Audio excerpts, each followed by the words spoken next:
Operation ಸಿಂಧೂರ್ನಲ್ಲಿ ಭಾರತಕ್ಕೆ ನಿರ್ಣಾಯಕ ಗೆಲುವು ಸಿಕ್ಕಿದೆ ಎಂದು ನ್ಯೂಯಾರ್ಕ್ನ ಮಾಡರ್ನ್ ವಾರ್ ಇನ್ಸ್ಟಿಟ್ಯೂಟ್ನಲ್ಲಿ ಅರ್ಬನ್ ವಾರ್ಫೇರ್ ಸ್ಟಡೀಸ್ ಮುಖ್ಯಸ್ಥ ರಕ್ಷಣಾ ತಜ್ಞ ಜಾನ್ ಸ್ಪೆನ್ಸರ್ ಹೇಳಿದ್ದಾರೆ. ಸ್ಪೆನ್ಸರ್ ಅವರ ಲೇಖನದಲ್ಲಿ ಏಪ್ರಿಲ್ 22ರಂದು ನಡೆದ ಪಹಲ್ಗಾಮ್ ದಾಳಿಯನ್ನು ಉಲ್ಲೇಖಿಸಲಾಗಿದೆ ಮತ್ತು ಹಿಂದಿನ ದಾಳಿಗಳಿಗಿಂತ ಭಿನ್ನವಾಗಿ ಈ ಬಾರಿ ಭಾರತ ಕಾಯಲಿಲ್ಲ, ಅದು ಅಂತಾರಾಷ್ಟ್ರೀಯ ಮಧ್ಯಸ್ಥಿಕೆಗೆ ಮನವಿ ಮಾಡಲಿಲ್ಲ ಅಥವಾ ರಾಜತಾಂತ್ರಿಕ ನಿರ್ಧಾರ ತೆಗೆದುಕೊಳ್ಳಲಿಲ್ಲ, ಬದಲಾಗಿ ಯುದ್ಧ ವಿಮಾನಗಳನ್ನು ಹಾರಿಸಿತು ಎಂದು ಹೇಳಿದ್ದಾರೆ. ಪಾಕಿಸ್ತಾನ ಹೈಕಮಿಷನ್ನಲ್ಲಿ ಕೆಲಸ ಮಾಡುತ್ತಲೇ ಬೇಹುಗಾರಿಕೆಯಲ್ಲಿ ತೊಡಗಿದ್ದ ಆರೋಪದ ಮೇಲೆ ಪಾಕಿಸ್ತಾನ ಅಧಿಕಾರಿಯೊಬ್ಬರನ್ನ ಭಾರತವು ಮಂಗಳವಾರ ಹುದ್ದೆಯಿಂದ ಉಚ್ಚಾಟನೆ ಮಾಡಿದೆ. ವಿದೇಶಾಂಗ ಸಚಿವಾಲಯದ ಅಧಿಕಾರಿಯೊಬ್ಬನ ಮೇಲೆ ಈ ಕ್ರಮ ಜಾರಿಯಾಗಿದ್ದು, ದೇಶ ತೊರೆಯಲು 24 ಗಂಟೆಗಳ ಕಾಲಾವಕಾಶ ನೀಡಲಾಗಿದೆ. ಏಪ್ರಿಲ್ 23ರಂದು ಪಂಜಾಬ್ನ ಅಟ್ಟಾರಿ ವಾಘಾ ಗಡಿ ಬಳಿ ಬಂಧಿಸಲ್ಪಟ್ಟ ಬಿಎಸ್ಎಫ್ ಯೋಧ ಪೂರ್ಣಂ ಕುಮಾರ್ ಶಾ ಅವರನ್ನ ಪಾಕಿಸ್ತಾನ ಬುಧವಾರ ಭಾರತಕ್ಕೆ ಹಸ್ತಾಂತರಿಸಿದೆ. ಸೈನಿಕರನ್ನ ಬೆಳಗ್ಗೆ 10:30ಕ್ಕೆ ಪಾಕಿಸ್ತಾನ ರೇಂಜರ್ಸ್ ಗಡಿ ಭದ್ರತಾ ಪಡೆಗೆ ಹಸ್ತಾಂತರಿಸಿದ್ದಾರೆ. ಹಸ್ತಾಂತರ ಪ್ರಕ್ರಿಯೆಯು ಶಾಂತಿಯುತವಾಗಿ ಶಿಷ್ಟಾಚಾರಗಳ ಪ್ರಕಾರ ನಡೆದಿದೆ ಎಂದು ಬಿಎಸ್ಎಫ್ ವಕ್ತಾರರು ತಿಳಿಸಿದ್ದಾರೆ. ಈಶಾನ್ಯ ರಾಜ್ಯ ಅರುಣಾಚಲ ಪ್ರದೇಶದ ಕೆಲವು ಸ್ಥಳಗಳಿಗೆ ಹೊಸ ಹೆಸರಿಡುವ ಚೀನಾದ ಪ್ರಯತ್ನಗಳಿಗೆ ಭಾರತ ತಿರುಗೇಟು ನೀಡಿದೆ. ಈ ಕುರಿತು ಮಂಗಳವಾರ ಸುದ್ದಿಗಾರರ ಪ್ರಶ್ನೆಗಳಿಗೆ ಪ್ರತಿಕ್ರಿಯಿಸಿದ ವಿದೇಶಾಂಗ ಸಚಿವಾಲಯದ ವಕ್ತಾರ ರಣಧೀರ್ ಜೈಸ್ವಾಲ್, ಅರುಣಾಚಲ ಪ್ರದೇಶ ಭಾರತ ಅವಿಭಾಜ್ಯ ಹಾಗೂ ಬೇರ್ಪಡಿಸಲಾಗದ ಭಾಗ. ಅಲ್ಲಿನ ಕೆಲವು ಸ್ಥಳಗಳಿಗೆ ಮರುನಾಮಕರಣ ಮಾಡಲು ಚೀನಾ ತನ್ನ ವ್ಯರ್ಥ ಮತ್ತು ಅಸಂಬದ್ಧ ಪ್ರಯತ್ನಗಳನ್ನು ಮುಂದುವರಿಸಿರುವುದನ್ನು ನಾವು ಗಮನಿಸಿದ್ದೇವೆ. ಅಂತಹ ಪ್ರಯತ್ನಗಳನ್ನು ನಾವು ಸ್ಪಷ್ಟವಾಗಿ ತಿರಸ್ಕರಿಸುತ್ತೇವೆ ಎಂದು ಹೇಳಿದ್ದಾರೆ. ಪೌರ ಕಾರ್ಮಿಕರು ಮಾವುತರ ಮಕ್ಕಳು ಹಿಮಾಲಯಕ್ಕೆ ಚಾರಣ ಮಾಡಿ ಮೌಂಟ್ ಕುವಾರಿ ಪಾಸ್ ಏರುವುದರ ಮೂಲಕ ಸಾಧನೆ ಮಾಡಿದ್ದಾರೆ. ಮೈಸೂರಿನ 8 ಪೌರ ಕಾರ್ಮಿಕರ ಮಕ್ಕಳು, ಮಾವುತರು, ಅರಣ್ಯ ರಕ್ಷಕರು ಮತ್ತು ಇತರ ನಾಗರಿಕರ ತಂಡ ಈ ಸಾಧನೆ ಮಾಡಿದೆ.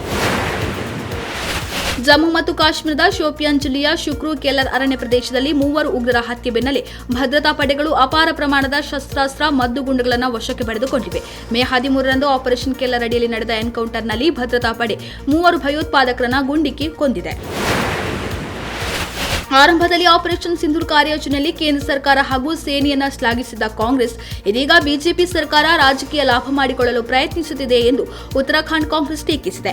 ಈ ವಿಷಯದ ಬಗ್ಗೆ 3 ದಿನಗಳ ಮೌನದ ನಂತರ ಪಕ್ಷದ ನಿಲುವು ಬದಲಾಗಿದೆ. ಆಪರೇಷನ್ ಸಿಂಧೂರ್ ಹೆಸರಿನಲ್ಲಿ ಬಿಜೆಪಿಯ ತಿರಂಗ ಯಾತ್ರೆಗೆ ಪ್ರತಿಕ್ರಿಯಿಸಿದ ಉತ್ತರಾಖಂಡ ಪ್ರದೇಶ ಕಾಂಗ್ರೆಸ್ ಸಮಿತಿಯ ಹಿರಿಯ ಉಪಾಧ್ಯಕ್ಷ ಸೂರ್ಯಕಾಂತ್ ದಸ್ಮಾಣ, ಗಡಿಯಲ್ಲಿ ಮತ್ತು ಗಡಿಯಾಚೆಗಿನ ಶತ್ರುಗಳ ವಿರುದ್ಧ ಸೇನೆಯು ಸಕ್ರಿಯವಾಗಿ ಹೋರಾಡುತ್ತಿದ್ದಾಗ ಕಾಂಗ್ರೆಸ್ ಪಕ್ಷವು ಬಿಜೆಪಿಗಿಂತ ಮೊದಲು ದೇಶಾದ್ಯಂತ ತಿರಂಗ ಯಾತ್ರೆಗಳನ್ನು ನಡೆಸಿತ್ತು ಎಂದು ಹೇಳಿದ್ದಾರೆ.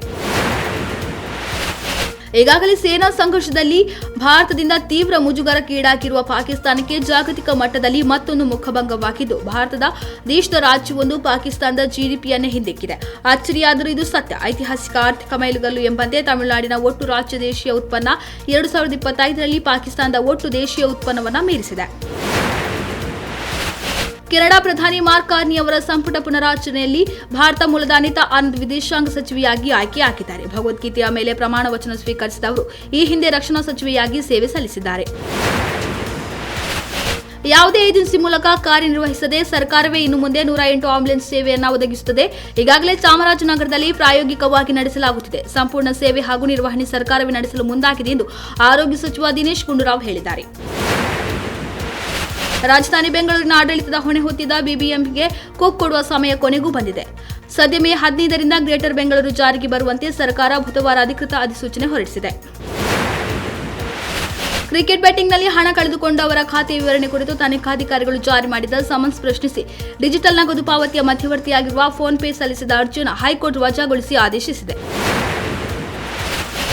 ಶ್ರೀ ಕ್ಷೇತ್ರ ಕುಕ್ಕೆ ಸುಬ್ರಹ್ಮಣ್ಯದ ಅಧ್ಯಕ್ಷನಾಗಿ ಕಾಂಗ್ರೆಸ್ ಮುಖಂಡ ಹಾಗೂ ಮಾಜಿ ರೌಡಿ ಶೀಟರ್ ಒಬ್ಬನನ್ನ ಆಯ್ಕೆ ಮಾಡಲಾಗಿದೆ. ಭಾರೀ ವಿರೋಧದ ನಡುವೆ ಮಾಜಿ ರೌಡಿ ಶೀಟರ್ನನ್ನ ಸರ್ಕಾರ ಆಯ್ಕೆ ಮಾಡಿದೆ. ಗ್ರಾಮ ಪಂಚಾಯತ್ ಸದಸ್ಯನೂ ಆಗಿರುವ ಹರೀಶ್ ಇಂಜಾಡಿಗೆ ಅಧ್ಯಕ್ಷ ಪಟ್ಟ ಸಿಕ್ಕಿದೆ. ಈತ ದೇವಸ್ಥಾನದ ಆಡಳಿತ ಮಂಡಳಿಗೆ ಧೋಕಾ ಮಾಡಿ ಜೈಲು ಪಾಲಾಕಿದ್ದ. ಈತನಿಗೆ ಅಧ್ಯಕ್ಷ ಸ್ಥಾನಕ್ಕೆ ದಕ್ಷಿಣ ಕನ್ನಡ ಜಿಲ್ಲಾ ಉಸ್ತುವಾರಿ ಸಚಿವ ದಿನೇಶ್ ಗುಂಡೂರಾವ್ ಶಿಫಾರಸು ಮಾಡಿದ್ದರು. ಟೀಂ ಇಂಡಿಯಾದ 2 ದಿಗ್ಗಜ ಆಟಗಾರರಾದ ರೋಹಿತ್ ಶರ್ಮಾ ಹಾಗೂ ವಿರಾಟ್ ಕೊಹ್ಲಿ ಕೆಲವೇ ದಿನಗಳ ಅಂತರದಲ್ಲಿ ಟೆಸ್ಟ್ ಕ್ರಿಕೆಟ್ಗೆ ನಿವೃತ್ತಿ ಘೋಷಿಸಿದ್ದಾರೆ. ಇದು ಮಾತ್ರವಲ್ಲದೆ ಈ 2 ಆಟಗಾರರು ಅಂತಾರಾಷ್ಟ್ರೀಯ ಟಿ20ಗೂ ಕಳೆದ ವರ್ಷವೇ ನಿವೃತ್ತಿ ಘೋಷಿಸಿದ್ದರು. ಹೀಗಾಗಿ ಇವರಿಬ್ಬರು ಇನ್ನು ಮುಂದೆ ಏಕದಿನ ಮಾದರಿಯಲ್ಲಿ ಮಾತ್ರ ಟೀಂ ಇಂಡಿಯಾ ಜರ್ಸಿಯಲ್ಲಿ ಕಾಣಿಸಿಕೊಳ್ಳಲಿದ್ದಾರೆ. ಆದ್ದರಿಂದ ಬಿಸಿಸಿಐ ಕೇಂದ್ರ ಗುತ್ತಿಗೆಯಲ್ಲಿ ಇವರಿಬ್ಬರ ಗ್ರೇಡ್ ಬದಲಾಗುತ್ತದೆ ಎಂಬ ಪ್ರಶ್ನೆ ಮೂಡಿದೆ. ಇದೀಗ ಈ ಬಗ್ಗೆ ಸ್ಪಷ್ಟನೆ ನೀಡಿರುವ ಬಿಸಿಸಿಐ ಕಾರ್ಯದರ್ಶಿ ದೇವಜಿತ್ ಸೈಕಿಯಾ, ಈ 2 ದಿಗ್ಗಜರು ಕೇವಲ ಏಕದಿನ ಮಾದರಿಯಲ್ಲಿ ಆಡುವುದರ ಹೊರತಾಗಿಯೂ ಇವರು A+ ಗ್ರೇಡ್ನ ಸವಲತ್ತುಗಳನ್ನು ಪಡೆಯಲಿದ್ದಾರೆ ಎಂದಿದ್ದಾರೆ. ನಟ ರಾಕೇಶ್ ಪೂಜಾರಿ ಇತ್ತೀಚೆಗೆಷ್ಟು ನಿಧನ ಹೊಂದಿದ್ದಾರೆ. ಹಾಸ್ಯ ಕಲಾವಿದರಾಗಿದ್ದ ರಾಕೇಶ್ ಪೂಜಾರಿ ಕಾಂತಾರ ಚಾಪ್ಟರ್ 1 ಸಿನಿಮಾದಲ್ಲಿ ನಟಿಸಿದ್ದರು. ರಾಕೇಶ್ ಪೂಜಾರಿ ಅವರ ಅಂತಿಮ ಕಾರ್ಯ ಅವರ ಹುಟ್ಟೂರಿನಲ್ಲಿ ನಡೆಯಿತು. ರಾಕೇಶ್ ಅವರ ಅಂತಿಮ ದರ್ಶನ ಪಡೆಯಲು ಹಲವಾರು ಮಂದಿ ಸಿನಿಮಾ ಸೆಲೆಬ್ರಿಟಿಗಳು, ರಾಕೇಶ್ ಅವರ ಸಹ ಕಲಾವಿದರು ಬೆಂಗಳೂರು ಸೇರಿದಂತೆ ಬೇರೆ ಬೇರೆ ನಗರಗಳಿಂದ ಆಗಮಿಸಿದ್ದರು. ಆದರೆ ತಮ್ಮದೇ ಸಿನಿಮಾದಲ್ಲಿ ನಟಿಸಿದ್ದರೂ ಸಹ ರಿಷಬ್ ಶೆಟ್ಟಿ ರಾಕೇಶ್ ಅವರ ಅಂತಿಮ ದರ್ಶನಕ್ಕೆ ಬರದೇ ಇರುವುದು ನೆಟ್ಟಿಗರಲ್ಲಿ ಅಸಮಾಧಾನ ಮೂಡಿಸಿದ್ದು, ಸಾಮಾಜಿಕ ಜಾಲತಾಣದಲ್ಲಿ ಈ ಬಗ್ಗೆ ಟೀಕೆ ವ್ಯಕ್ತವಾಗಿದೆ.